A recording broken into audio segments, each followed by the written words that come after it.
Paham ya? Terus lewat ngaji ini sampean kudu yakin bahwa ulama-ulama yang ahli hakikat kayak yang ngarang hikam, Syabul Qadir semuanya itu begitu. Menanamkan orang itu harus senang Allah.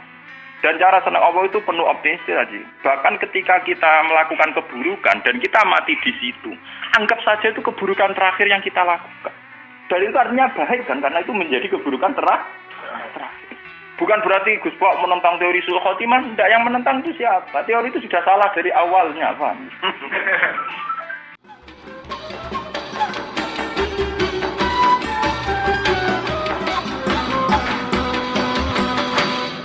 Ngeten kula terangno. Dados ciri utama ibadah itu ubudiyah. Ubudiyah itu ngrasa kemawula nggih. Cara wong Jawa ngrasa mok sakdermo. Ubudiyah ngrasa kemawula, ngrasa mok sakdermo. Kemudian ngrasa sakdermo, ngrasa kemawula. Itu dalam tatanan syariat, itu orang harus sesuai perintah Allah, ngeduwi larangane Allah, itu dalam standar syariat. Sehingga syariat itu dengan aturan dasar misalnya kadung maling ya diketok tangane.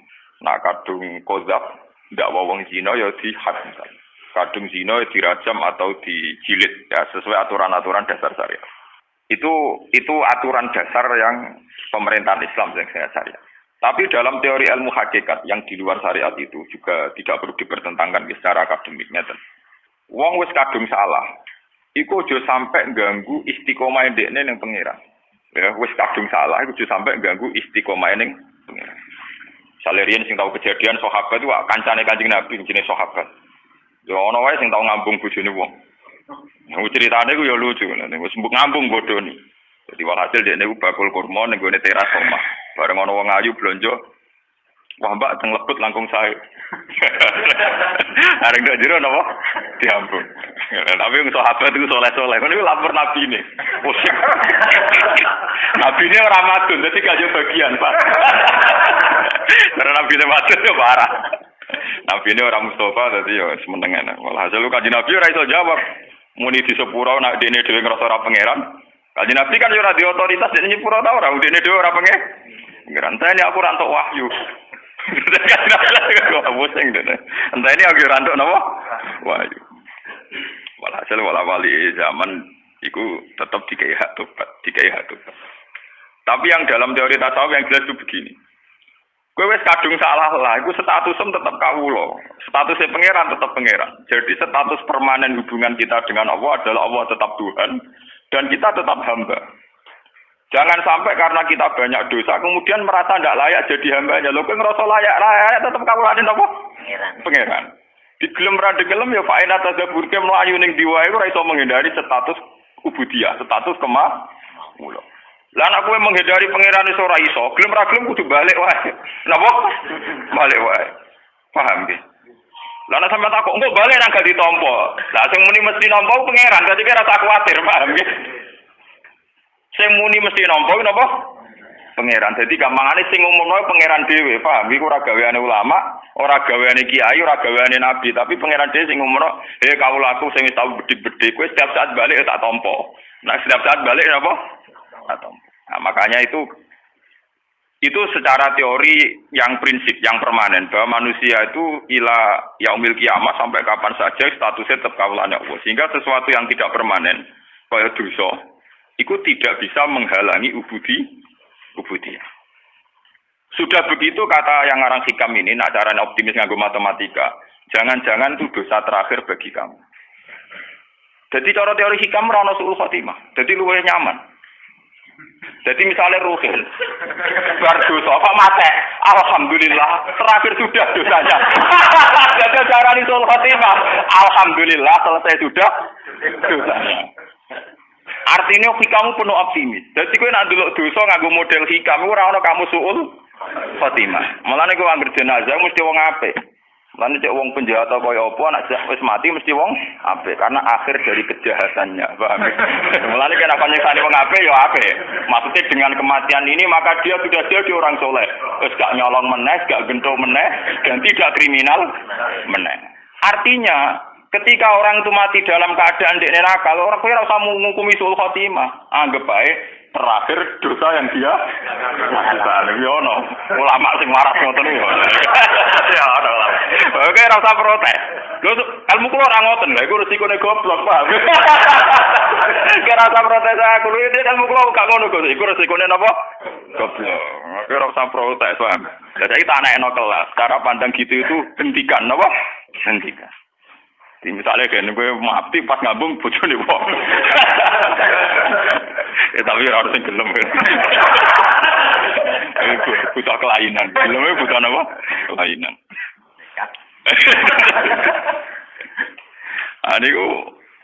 Jadi cara pandang itu gitu. Jadi makanya teori sul khotimah itu teori yang secara syariat itu memang populer, tapi sebetulnya tidak semua ulama sepakat. Memang itu baik untuk takwif, artinya untuk nakut-nakuti orang supaya tidak melakukan dosa itu baik. Tapi sebaik-baik teori ini batal secara hakikat karena pada akhirnya Allah itu Maha Pengampun. Pada akhirnya status kehambaan itu tidak bisa hilang. Apalagi teori hikam ini sesuai doa Rasulullah. Rasulullah itu kalau ngajarin doa gini. Allahumma jalil hayata ziyadatan li fi kulli khairin. Ya Allah, kehidupan ini jadikan ziyadatan li fi kulli khairin. Pokoknya kalau naik urip anggap mawon kalau iso sangu ngamal apik. Tapi wal mauta rohatan li min kulli syarri. Dan anggap saja ya Allah kematian saya adalah bentuk segala keburukan saya mesti berakhir. Jadi cara pandang jadi kenapa mati rasa nangis kan? Jadi apa mati? Ya Allah berakhir sudah semua kejahatan saya. Dan berakhir sudah semua kesalahan saya. Mergo kula ampun mati. Kula boten mungkin Gusti kakean tingkah teng ora-ora mahsyar. Nak ngono yo gampang ya udah paham. Yang penting ngaji wong waras ngoten. Sampeyan ben roh. Jadi sebetulnya muamalah dengan Tuhan itu harus penuh keyakinan, penuh kenyamanan. Ora kok aku ngajari sampean dosa, sampean nak masalah dosa urung tak ajari wis dosa, paham? Kula kadang diprotes ge tiyang-tiyang Gus ngoten ngajari wong maksiat. Wong maksiat iku malah sing ora tau ngaji aku. Artinya zaman maksiat itu urung kenal aku. Iku maksiat ora diajari jo pinter, paham? Justru ngajiku ngajari wong sing tau maksiat ora usah terus-terus balik-balik. Pangeran jek nampa pintu to. Utek nek saya lek ngajaran uti suudon. Yo padune dekne ilmune terlambat. Dadi dekne sane suudon. Isane napa? Lho maksiat sampean opo ono sekono tak warai. Ra jo pinter dhewe-dhewe. Ayo opo ono sing maksiat krono tak warai. Ayo pinter. Ayo mahasiswa do pacaran opo aku tau marai. Sing marai sapa yo? Ayo papa sing SMS-an sing marai sapa yo? Pinter dhewe. Oh, kiai didelok-elokno. Kiai ku anane ngajak wong balik ning penge. Jadi misalnya kiai pangeran moho pengampun kabeh dosa itu sepuro ora ngajari maksiat. Ngajari wong sing wis kadung maksiat iku ngadepi wong wis kadung kabeh. Dadi kiai ngadepi wong sing ora usah sok suci kowe ngadepi wong sing wis kadung napa? Ya masih ada kelas-kelasan to. Kelas berat ya ono, kelas ringan, kelas menengah ya macam-macam. Tapi wis kadung intine sapa? Jadi kalau dengan teori ini kemungkinan su'ul khotimah artinya gini loh, kalau zaman sampean hidup itu dengan Allah itu nyaman, husnudzon be pangeran. Bahkan andikan ke mas mati kok pas dalam keadaan maksiat, cara lahir dalam keadaan maksiat. Iku nek aku penuh dedikasi be pangeran penuh husnudzon. Misalnya ke mas mati kan dilalap pas maksiat. Gusti alhamdulillah kok jenengan akhiri Gusti. Cara mboten mati bisa berlanjut. Ono takdir lho, Pak. Iya kan yo. Gusti kok jenengan akhiri sehingga mboten Jadi Kanjeng Nabi itu luar biasa cara didik optimis. Jadi Nabi itu ngajarkan kita, ya Allah jadikan hidup ini ziyadatan li fi kulli khairin, merupakan modal fi kulli khairin. Jadi gamane gue tambang amal. Gue tambang napa? Amal. Tapi wal mauta rohatan li min kulli syarrin, dan kematian itu menjadi akhir dari segala keburukan. Mana misalnya sampean takut, tapi nak mati bojoku rondo uripe nelongso. Ngono bojone nelongso apa meneh ditinggal napa? Iso wae entuk bojo sing luwih tetek, luwih napa? Kulo nganti saniki termasuk kiai sing rawati mati. Kocok-kocok wis repot. Gus jarang Gus ulama ono koyo sampean. Mau nak mati ra ono. Aku zaman urip wis longko apa meneh mati. Wah, udah urip kok ulama koyo aku kangelan ngono napa? Mati kowe ono-ono ae. Wingi kula ketemu kanca. Dekne saking wedine pangeran. Perasaane dekne iku pokoke kiai ngalim sing wali kok aku sowan mbek kula. Gus kula nu ndonga njuk mati bolak-balik. Ini sudah 3 kali ketemu malaikat Israil. Wonge khusuk lugu. Wah, matene wong. Biasa ketemu santri-santri sekuler nang Yogyakarta terus ketemu wong. Jadi sauri-uripe tirakat. Mau kepengen mati no, paham? Mau kepengen mati no, matene wong. Terus mimpi ketemu malaikat Israil ping napa? Ini cara jenengan saya kan udah mati, baru lagi ke alamat es grogi. Kayak gua aneh-aneh wae ya. Ya tak cerita. Ngono jenengan kok pede wae lho, ya beda gak. Aku wis ora urusan wis. Urusanku mbek pengen. Israil mau utusan, mau napa? Utusan. Lha opo kowe darani Israil sing mateni pangeran terus pemanasan bareng malah lha opo. Aku sok terserah pangeran, ya ora ben mati, ora ben urip, ora ben popo, wis pokoke terserah pangeran. Orang dia nih iki ada ketemu malaikat Israel, ketemu liane ayo kena. Juga sudah mati juga boten, tapi mulai grogi. Ketemu santri sing cek khusus-khusus ku aneh-aneh, takokane ku aneh-aneh. Ngipi dituwak wil sepine macam-macam. Ya itu tapi ini secara ilmu begitu ya. Hikam ini kitab yang dipakai seluruh ulama seluruh dunia. Semua pondok orang-orang alim itu pakai. Sebenarnya hikam itu menanamkan supaya muamalah dengan Tuhan itu nyaman. Kalau kamu hidup, anggap saja tambang ziyadatan fi kulli khairin. Tambang melakukan kebaikan. Kalau kamu mati dan kamu dalam keadaan buruk, belum tobat, anggap saja akhir dari segala kejahatan Anda. Akhir dari potensi kesalahan Anda. Paham ya? Jadi kena mati, siap, seridano. Ya Allah, berakhir sudah segala kesalahan saya. Alhamdulillah, Gusti, segalanya sudah berakhir. Kan nyaman. Jadi ketemu pangeran, kok wani mati? Gusti, sause kula penggali, urip kula nu potensine salah. Jadi dengan kematian maka berakhir. Pangeran kan seneng. Ya kan cocok. Wah. Jadi ini nanti ngono ya gampang urip, no? Jadi kalau ke dosa, anggap saja gue dosa terakhir bagi kamu.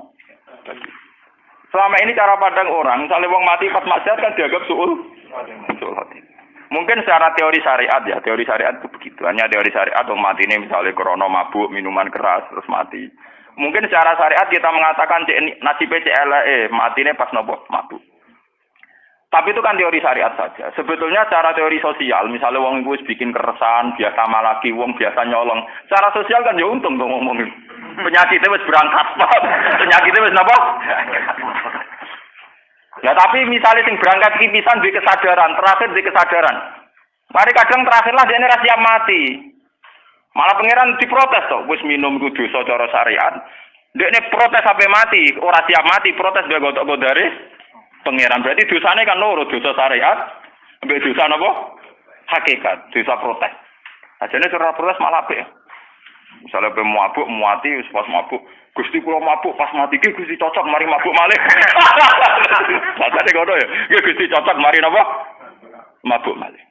Iku hebatnya Kanjeng Nabi. Jadi dari awal Nabi cara pandang napa?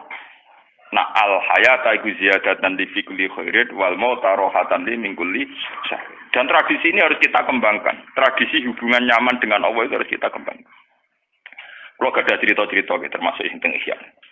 Ini betapa pentingnya di tradisi husnudzon, ruang husnudzon. Walhasil Nabi Isa itu seorang nabi, ruhuwah wa kalimatu, nabi khusyuk. Jadi Nabi Isa ora kaya Nabi Musa, sauri-uripe buantan, bulet. Nabi Musa nabi itu bulet. Dengan protes pangeran. Nabi Isa nu khusyuk. Khusyuk terus simahnya bagus, hanya orangnya standar terus simahnya bagus. Ora tau miso tiyang, guys. Dia istiqomah, guys. Beliau itu baik, perilaku. Secara Jawa khusyuk. Dia itu punya 70 pengawal Hawariyin. Gue ganteng-ganteng, tiang Hawari itu ganteng-ganteng. Gue ganteng, ngirain resik, nyerah tahu nyabur atau ngeflash, pokoknya tiang soleh Pak Rosi. Walhasil itu ada begundal di kawasan situ. Yang terkenal sekali, kalau dia itu begundal, tukang mabuk, tukang macam-macam.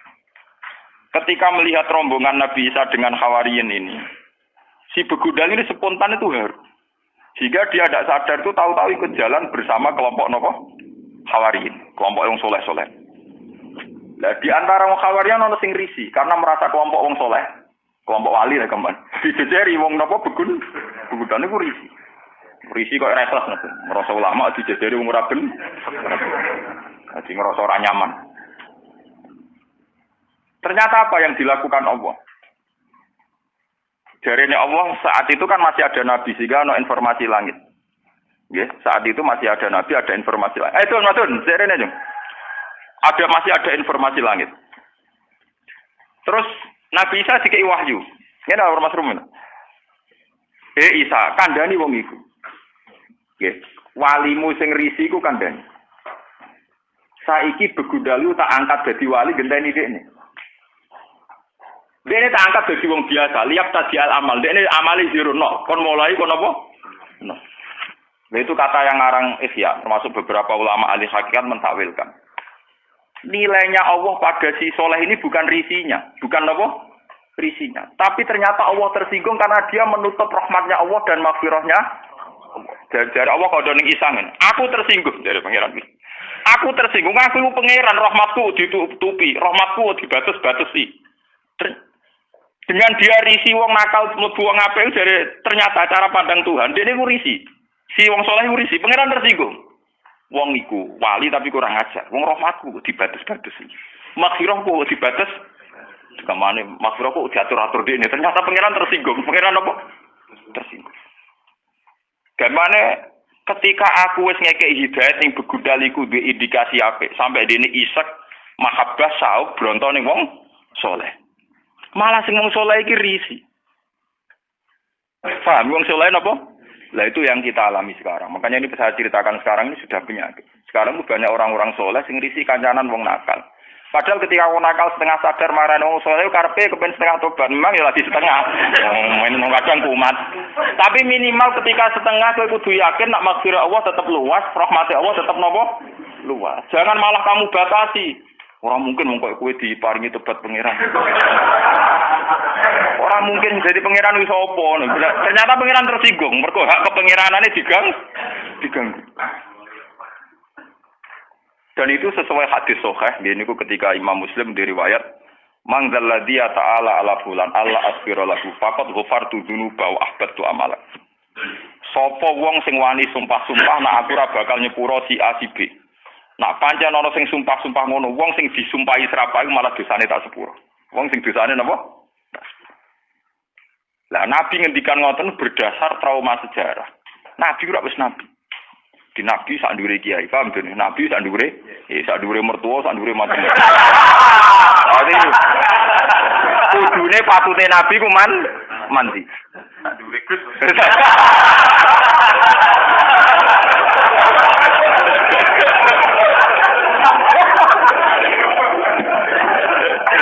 Jadi semua tak duwe kabeh. Ah itu Wahsi, nggih. Wahsi itu rak qatilu Hamzah. Wahsi itu pembunuh sinten? Hamzah. Dan saat itu Said Hamzah itu ahabunnas ila Rasulillah. Ahabunnas napa? Ila Rasulillah. Kanjeng Nabi oleh maksudna Wahsi wis entek ngamuk.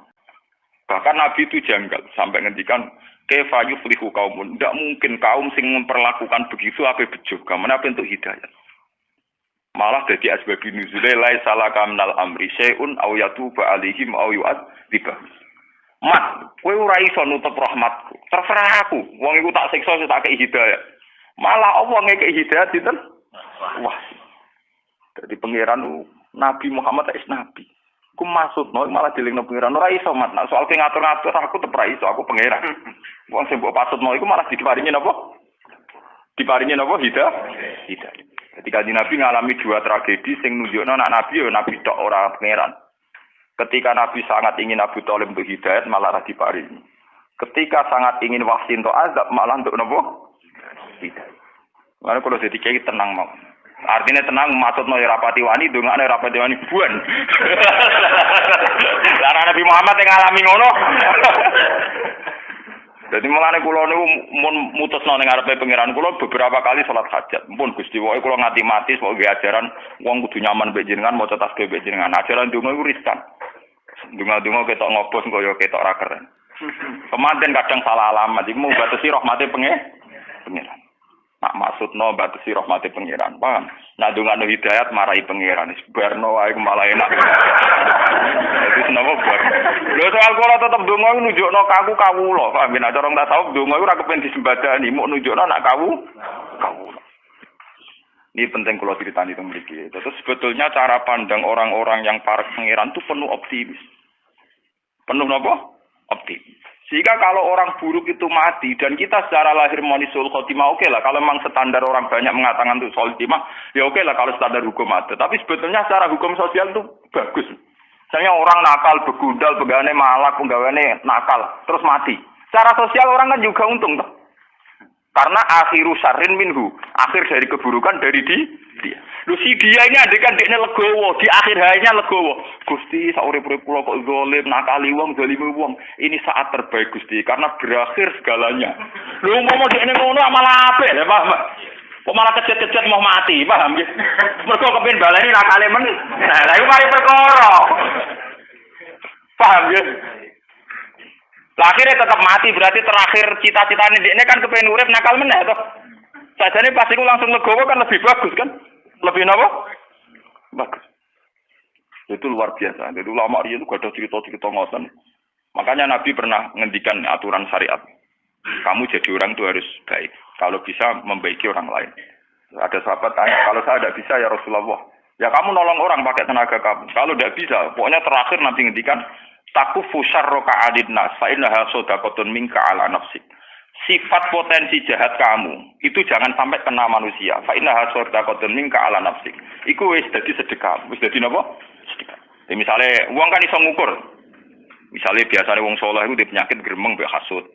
Wong wong begundal di penyakit misoi mbek nabuki wong. Namu balik di penyakit melepuk. Wong wong sugih kadang di penyakit medhit, wong kere kadang di penyakit drengki kan iso ngukur dirinya masing-masing. ABG di penyakit pacaran misalnya, semua kan iso ngukur masing. Jadi misalnya kue pacaran, terus orang nganti kasil kawinnya, alhamdulillah Gusti, untuk kula rak musibah tenan. Untung untuk wong liya. Jadi anggap aja untuk kue napa musibah. Jadi dengan rantok kue berarti musibah itu tidak terjadi. Kira dadi kiai yang ngono. Iso wae Gusti kula nek dadi kiai nyesatno tiyang pun alhamdulillah kok gitu. Mboten dadi kiai dadi sesat piyambak ora baca. Sesat piyambak ora apa? Ada. Baik. Jadi itu tidak apa-apa, itu penuh optimis. Dan saya melihat di beberapa kitab tasawuf itu cara pandang mbek pangeran ngoten niku, muamalah ngoten. Sehingga segalanya nyaman. Segalanya napa? Nyaman. Jadi cerita tentang Ihya, tentang beberapa kitab tasawuf itu ngoten. Sehingga wonten cerita ngeten. Karena teorinya Nabi tadi itu takuf syarroka aninat, niki cerita ilmiah. Kaya nek ora di dhuwit ngakoni ilmu ki, nek dadi wali murah meriah, tapi tetap napa wali. Ya ono cerita ngeten iki. Bener ora tapi masuk akal. Mergo tadi resepnya Nabi kan takuf syarroka aninat. Potensi kesalahan kamu itu hindarkan dari manusia, jangan sampai kena. Walhasil ana wali nak rino poso nak bengi tahajud. Wes pokoke nganti bileng. Wes sebetine ibadah. Jenis Mustafa aku mereng kesel. Walhasil dia takok mbek pangeran, Gusti, orang sesoleh saja itu apa ada? Wali yang setingkat saya. Mergo dekne ngrasa ibadahe pol-polan. Diridhono, ana rugen. Bareng rugen didelok pundane turu. Dekne melek mau pendak salat fardu. Pendak salat apa? Turu. Gak terima wali. Takok mbek pangeran, Gusti.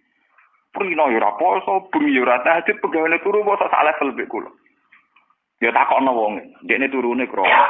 Ternyata dijawab ini malah ning dadi wali iku gampang, diilmiah gampang. Terus cerita. Ciri utama wong soleh ora ninggal barang mungkar. Ciri utama wong soleh ninggal barang mungkar. Dan turu itu paling efektif untuk meninggalkan kemungkaran. Wes kowe melek lah lho maca poso, ora wong wedok ora apa tetep ijo, cek bingung. Merangi ati mijebi. Ora wong wedok ora donya, ora menungso, ora wong mangkelo. Ora wong mangkelo kadang kepengin misoi, ora wong wedok kadang kepengin syahwat, ora wong sugih kepengin drengki, ora wong larat kepengin nyepelekno ruwet melek napa? Ruwet. Nah, turu iku dianggap efektif meninggalkan semua Jadi turuku tak niati meninggalkan segala napa kemungkaran. Nah, dari wali ibadah, bolak-balik ilmu lebih unggul dibanding ibadah. Jadi modal turu wae. Mulane ning kitab-kitab kuno ana cerita ana wong bodho ibadah dibaro mbek setan, tapi sing turu malah dikipasi mbek setan, ben turu terus. Sesuk malaikat kan takok, lho kok aneh, ora godho sing salat kok godho sing turu. Alah salat rasa. Dari setane, alah salat rasa. Lho bukane mbek sing turu lho iki tak tangi bener bahaya iki.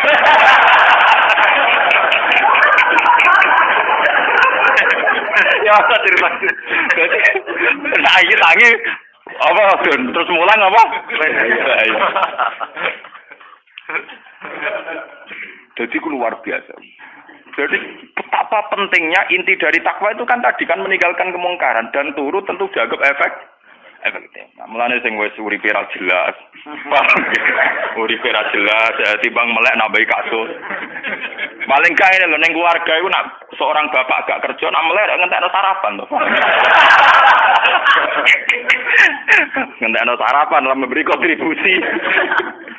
Paham, dikongkon nyapu bojone tersinggung daripada sekere men tersinggung wae turu, paham.